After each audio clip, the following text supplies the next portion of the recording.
Welcome back into the Sports Source. This segment brought to you by H&R Block. Every year at tax time, I turn to H&R Block myself. Specifically, I trust Lisa Atkins and the H&R Block team over at Callahan Drive in Knoxville.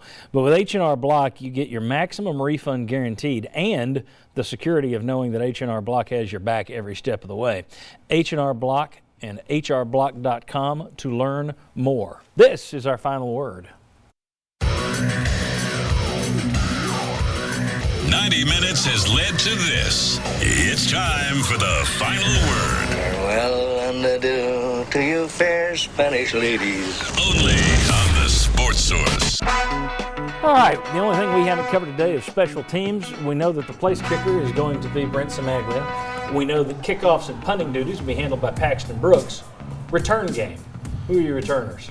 You mentioned Velus Jones as a possibility. I think who's your kickoff returner? Let's start with that. Chandler and Jones could be your kickoff return guys. Chandler's done a good job through the years, so I would go with those two on the kickoff returns. Yeah, I think Eric Gray maybe get in the mix there. The one thing, Marquez Callaway was really reliable in the punt game. You didn't have to worry about a lot of muffs.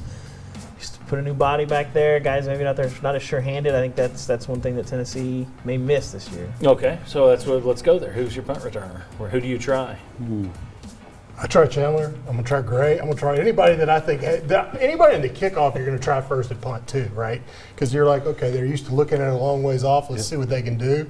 But I think you are going to be looking at different guys in that position because sometimes you eventually just give up on it and say, who can catch it in the air and not muff the punt? Right. And that's all we care about. But so they'll go through a lot of guys this spring in that. Bryce Thompson has playmaking ability from the defensive backfield.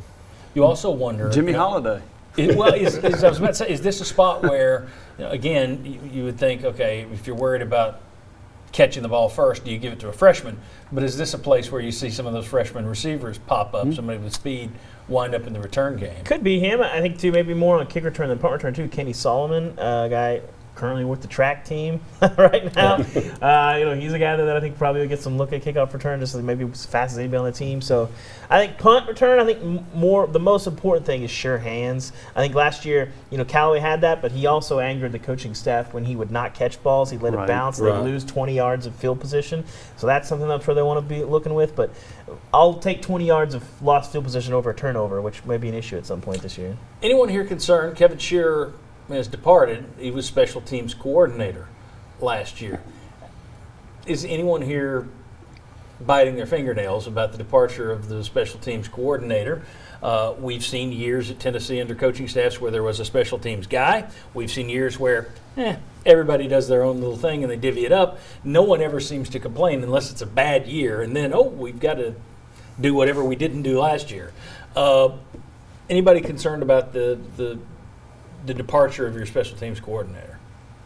Not really, because one of the things they typically do is whoever that coordinator is, almost everybody on the staff contributes in some area. And I think they divvy it up to the point where having a coordinator is not as important because everybody else is contributing.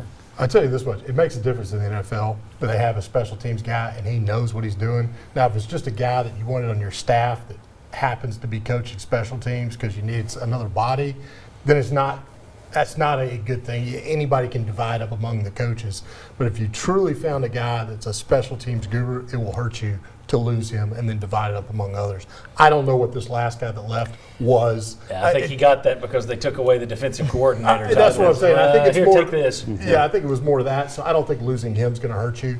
But if you truly went from, can we find a guy that knows special teams, that would hurt you because those guys can do stuff that makes your team different. Well, and you don't want to lose the attention to detail that goes with that as well. Just because somebody's not primarily in charge of it, go back to the bowl game. The onside kick was something that they had practiced and practiced and practiced. Yeah. So you want to make sure that level of attention stays there, no matter who's doing it. You also wonder if that's the kind of thing where you can have a coordinator as one of your 8 million analysts that you've now hired. Now, those guys they're not allowed to go out and coach it on the field. Yeah.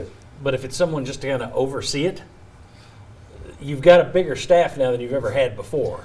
So you should probably be able to divvy that up a little more easily than you could in years past, I would think. Just very quickly, just give me a one-word answer.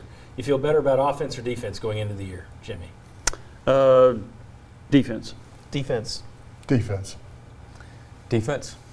Offense. There you go. And have somebody go different. Very good. Gentlemen, thank you. I can't believe we finished on time today and covered all that stuff. We'll be covering spring practice for you throughout spring practice here on Sunday mornings, and also basketball at the SEC tournament and Tennessee's play there. That's next week. We'll see you then, right back here on the Sports Source. Thank you, and thank you to our sponsors. See you then.